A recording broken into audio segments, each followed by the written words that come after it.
Olha, nós temos mais um dado aqui relevante, é um dado logicamente publicado pelo IBGE, dando conta que pelo menos 30% das pessoas que se divorciam no Brasil estão acima de 50 anos de idade. São pessoas com mais de 50 anos de idade e foi chamado, então, de divórcio cinza. Doutora Amanda Elito, que é especialista em direito de família e sucessões, aqui conosco. Doutora Amanda, muito obrigado por atender aqui o Jornal Nova Brasil.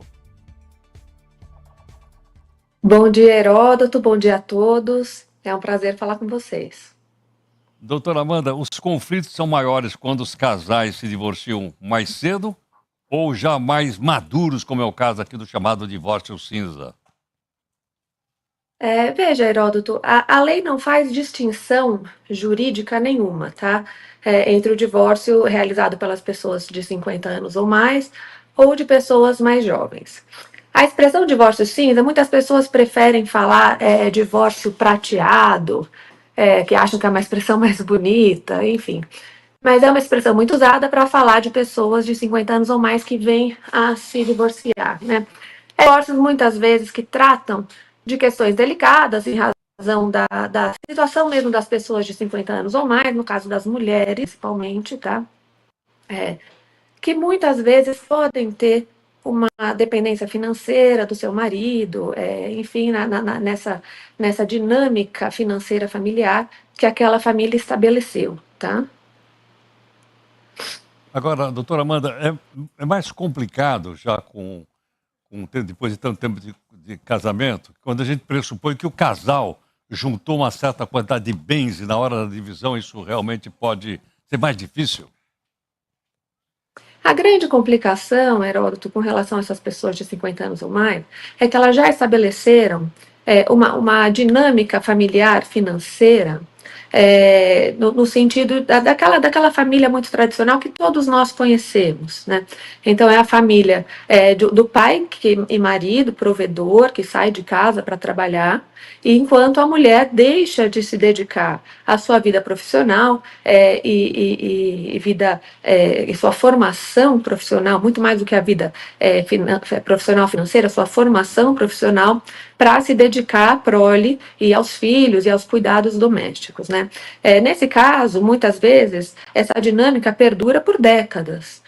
Né? Então, a gente faz divórcios, eu que sou advogada, faço divórcios de pessoas com 50, 60, às vezes 70 anos de idade, muitas vezes com 50 anos de casados. Né? Então, o momento do divórcio é um momento de redefinir essa realidade, essa nova realidade para todas as pessoas da família. Tá? E principalmente com cuidado especial, uma sensibilidade maior com relação à situação da mulher, que muitas vezes, de fato, nunca chegou a investir na sua formação pessoal, profissional, e tem, de fato, uma dependência financeira patrimonial do marido, tá? Então, essa é uma questão muito delicada que nos divórcios de pessoas com mais idade, o casal tem que enfrentar. Tá, Heródoto? Agora, existem outras questões também que sempre devem ser enfrentadas, por exemplo, com relação à partilha de bens. Até agora a gente estava falando de dependência financeira, questão de pensão a ser paga entre pessoas que foram casadas por muitos anos. Né? Então, existe a questão patrimonial também. No Brasil, até o ano de 1977, o regime legal era o regime da comunhão universal de bens. A partir de então, passou a ser o da comunhão parcial de bens, certo? O que isso significa? Que muitas pessoas casadas antes de 77, ou mesmo as pessoas casadas depois disso, a sua grande maioria casou por um regime de comunhão de bens. Isso significa que no momento do divórcio vai ter que ser feita uma apuração de exatamente o que é patrimônio do casal, tá? Para que seja dividido meio a meio entre ambos. Tá? Esse é o momento da partilha de bens a ser realizada no divórcio, Heródoto. Agora, doutora Amanda, então, se um dos cônjuges tiver uma situação de dependência econômica do outro cônjuge, uma vez separado, ele ou ela pode obter na justiça então, uma pensão para essa pessoa poder conseguir levar a sua vida? Sim, sim. A pensão entre ex-cônjuges tem um tratamento diferente da pensão que é devida para crianças, para menores, certo? Então, por exemplo, eu vou dar um exemplo para você, Heródoto. Um casal jovem de 30, 40 anos que venha se divorciar, certo? Hoje em dia. Na grande maioria dos casos, ambos os cônjuges têm uma vida ativa, têm algum tipo de renda.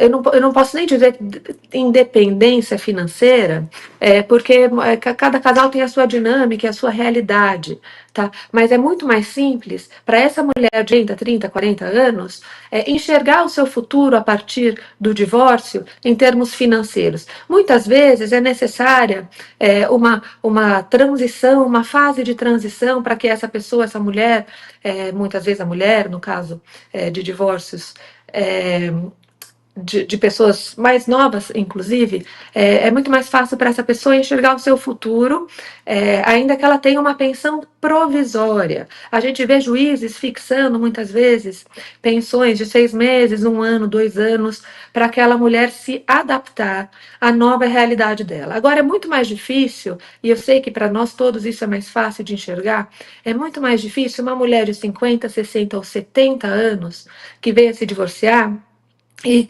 ouvir de um juiz que ela deve se reinserir no mercado de trabalho, né?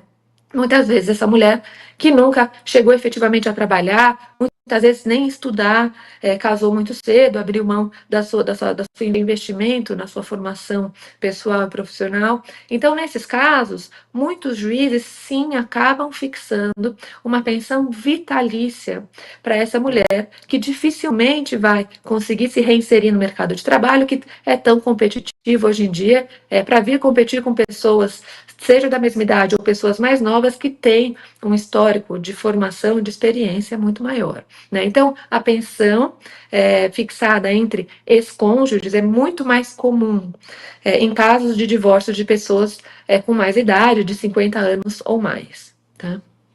Doutora Amanda, muito obrigado pela gentileza por atender aqui o jornal Nova Brasil. Muito grato. Eu que agradeço, Heródoto. Bom dia. Bom dia, doutora Amanda Elito, que é especialista em direito de família e sucessões. Está aí, portanto, uma explicação interessantíssima em relação ao chamado divórcio.